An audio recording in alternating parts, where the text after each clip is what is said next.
I am doing my live session from the House of Charity in Houston, Texas. I hope you all remember this, that 2 weeks ago we started a live session of the impact of 1997 in my life. So we talked about how 1997 has changed my life, because how my mom, my mother, my love, my backbone, the strength I have to do everything in life, how she was sick and what happened during the journey of her sickness, and how she was on life support for about 9 months, and how the miracle happened and she revived from the life support and started breathing exactly the moment when doctors, her medical team, decided to shut her respirator, her life support. And they informed us a day before that you should arrange for the funeral. And that night was very tough on us, including me, my father, my family, my brothers, my only sister, how we were all so impacted. And then when it was time to shut the ventilator off, miraculously, she started breathing, and the doctor's team put her on oxygen and on the trach, and how she recovered. So we talked about the prayers, the faith, and don't give up when you are going through any tough time. Have faith. Pray with the faith. So this is what we talked about last week. So this week, I will continue from there.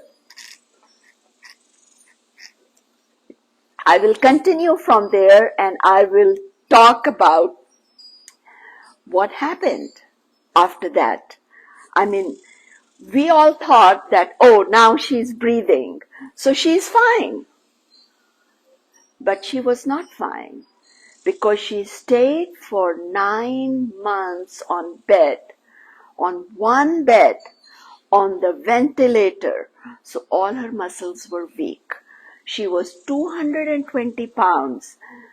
But when she came home, she was 89 pounds. She lost that much weight.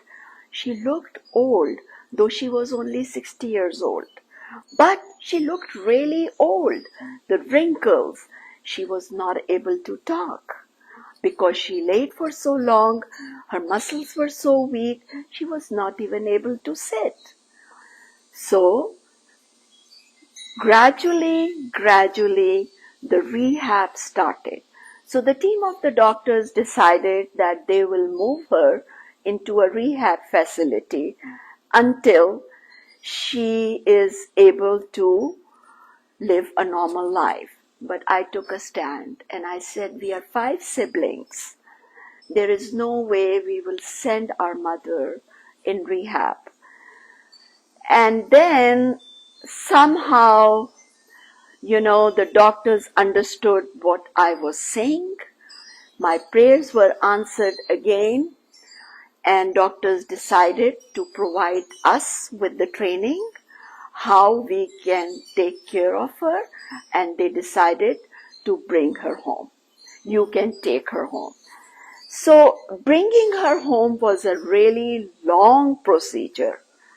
We had to set up her room like a hospital room, with the hospital bed, oxygen machine, her suction machine, her IV, all the dressings, her gowns, all the diapers. And then I bought 11 alarm clocks to remind me of all the chores that I have to do during the time.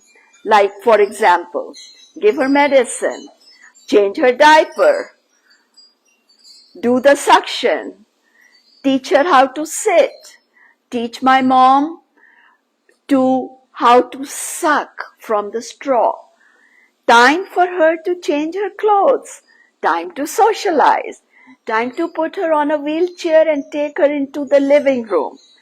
So these were all the chores, all the things that I had to do during the daytime. So right now, before my training started, I had to talk with my 3 sons, Waji, Sabi and Mali, and my younger one was 5 years old at that time, who is now 30 years old, and he's doing his residency in plastic surgery. But he was 5 years old. He was very little, and I was taking all the time from him and giving it to my mom. So I decided to talk to them, and of course my husband. My husband fulfilled his promise because my mother really loved him, and he fulfilled this promise that were never made, that I will take care of you. And he really took care of my mom, really took care. So we converted my younger son's room into a little hospital room, and then I went through the extensive training by the nurses how to lift her up. Bent my knees, not my back, so I don't hurt my back. So after the training, she came home. I still remember the day when my mom came home. She came home in an ambulance on the stretcher because she was not able to sit. We were very happy. We were celebrating. Everybody was there to welcome her. But my mom was very confused. She was very, very confused that what happened to her, why she is not walking, why she is on the wheelchair, because the time, 9 months, that she was on ventilator, she doesn't remember it. She remembers little bit, but she doesn't remember it was 9 months. She looked at her hands and she looked at me, but she was not able to talk because of the trach. So they taught me how to take the trach out, put the knob on it, and then she was talking. And she was talking in a very frail voice. She said, "What happened to my hand? Why do I look so old?"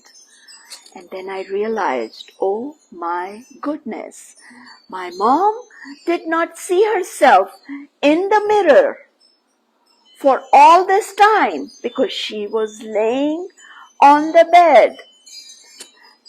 So we brought her in, we settled her down, and then I discussed this with my children. And we never thought the impact she will have if she will see herself in the mirror. So what we did, that night, we painted all the mirrors black. So from her room towards the living room, there were 2 mirrors and that were hanging on the wall. So we took it off, we put the painting there. The bathroom mirror, we painted it black so my mom cannot see herself in the mirror, and she will be used to of her new appearance gradually. So we painted that. Next few weeks were very tough because we were all adjusting. We never realized the voice, the sound that my mom will be making without the trach all tightened up or covered. She was not able to make any sound. So we bought a bell so she can do the bell. But first few weeks, the days and the nights were very tough The kids were not able to sleep because of the sound of the oxygen machine, the sound of when I was suctioning her. I have apologized with my children. I have told them that, you did so much for your grandma and you sacrificed so much. You adjusted with her with the new surrounding and the new environment. You will be blessed. And I apologized with them. I used to apologize a lot. Some people think I shouldn't have apologized, but I wanted to tell my children and teach my children that their every act of kindness is appreciated. It's not going unnoticed. Kindness and charity begins from home, and this is what exactly my children were doing. Everything was started from home by taking care of their grandmother. So I was telling them all the time that your act of kindness, your act of adjusting to the new environment is very much appreciated, not just by me, but from from your grandmother, and also from the team of doctors, and also overall from Almighty, because Almighty is watching you, and every act of kindness you will be blessed for it, and they are blessed. So few days were very, very difficult. I taught her with the training of the nurses how to sit. First she was sitting, I used to tie a sheet. She was sitting like that. I used to massage her feet because her feet were straight like this. So gradually her feet became still on the ground. Gradually we taught her how to wear socks. The most difficult thing was to teach her how to suck from the straw. Because of the trek, it was difficult. Her mouth was tightly closed like this, and with gradually massaging the teeth, it started getting opened, and from this corner or that corner I used to insert the straw, and I used to teach her, Mama, suck, Mama, suck. My mom's spirit was very happy. She was a happy person to begin with. She used to laugh a lot. I learned this from my mother, that even you are in a difficult stage, even you are going through a tough time, just smile, just laugh, just take it with the stride. You have to go through this. No matter what, this is the time you need to go through the difficult time, through this learning process. So you need to take it with positivity. So my mom took everything with positivity. And then she gradually started wearing clothes. Her favorite place was Target. So I remember me and my younger son Mali, we took her to Target on a wheelchair with her oxygen cylinder. These are all memories that I have. And I was going through this, you can call it not love, you can call it a mission. It was my dedication. It was my love. It was my strength. And I was just one thing was on my mind. And that was, somehow my mother gets better. Somehow my mom can start living like a normal person. Excuse me. So with that in mind, every day I used to wake up with this challenge. I need to take care of my mom. Now today is another new day. And I need to teach my mom to sit without the support. I need to make sure my mom stands on the walker without any support for 5 minutes. It started with 1 minute, 2 minutes, 3 minutes, 5 minutes. And then gradually my mom started walking with the walker. So it was a new challenge, new mission every day. And with those 11 alarm clocks beeping, it really helped. By the way, let me tell you, alarm clocks, 11 alarm clocks really help. Those days you didn't have your cell phone that you can put alarms on it. So I bought 11 alarm clocks and I put a small note on every alarm clock that when this alarm clock beeps, what I have to do. When this alarm clock beeps, what I have to do. It was nice. It was nice. It was a constant reminder. Hey, I missed this. It was fun. My mom's recovery was really fun, and my mom's recovery taught me so much. My mom's recovery taught me that she is my mother, but the time came when I was her mother. The way my mom raised me with love, affection, care, and now it was my time to give back to her affection, love, and care, kindness. I don't think I gave her kindness, love, and affection to that extent, but I tried to give her motherly love, motherly strength, motherly care, smile, and kindness. And this journey of my mother recovering taught me all this.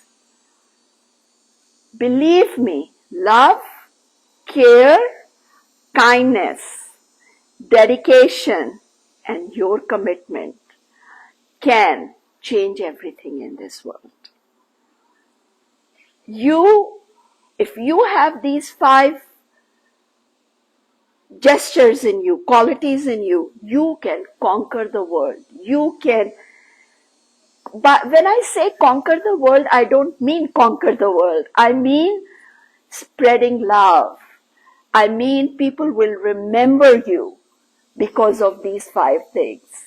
So try and start your life by spreading love, by spreading kindness, by spreading smile, and do all these 3 things with dedication and commitment. What I mean by dedication, think everyone is your family. Yep, they're born in different homes, but they're your family. Think that. And commitment means like, oh, I will do this next day. No. You need to do it every day. And by the way, if you do one thing every day for 21 days, it will become your habit. So, make this your habit. So then, my mother started recovering fast. First it was slow and then it was fast. And it was going really well, and I used to take her for her appointments in the ambulance. But doctor told me that though your mother is recovering, but her heart is dying. And now she is living with only 25% of her heart that is living. So she is gradually dying. Do something that your mom loves to do. Make her happy. You guys are giving her your strength. All of us, including me, my 5 siblings, we were giving my mom our strength even by holding her hand. She was looking at us through our eyes. So if we are positive, she feels positive. And up till now, it has been 3 to 4 months, up till now, my mom did not see herself in the mirror. I will tell you later how I exposed my mom gradually. So then what happened is that I asked my mom after that visit that, Mom, tell me your wish. What would you like to do? She said, my biggest wish is I would like you to have a daughter, because I had 3 boys. And I told my mom, that is impossible. Okay? So tell me your other wish. And then she looked deep into my eyes and she told me, remember when you were a little girl?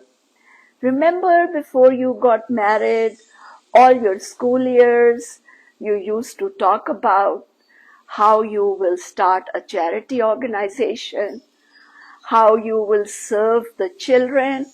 I think it's time now to start your charity. That's it.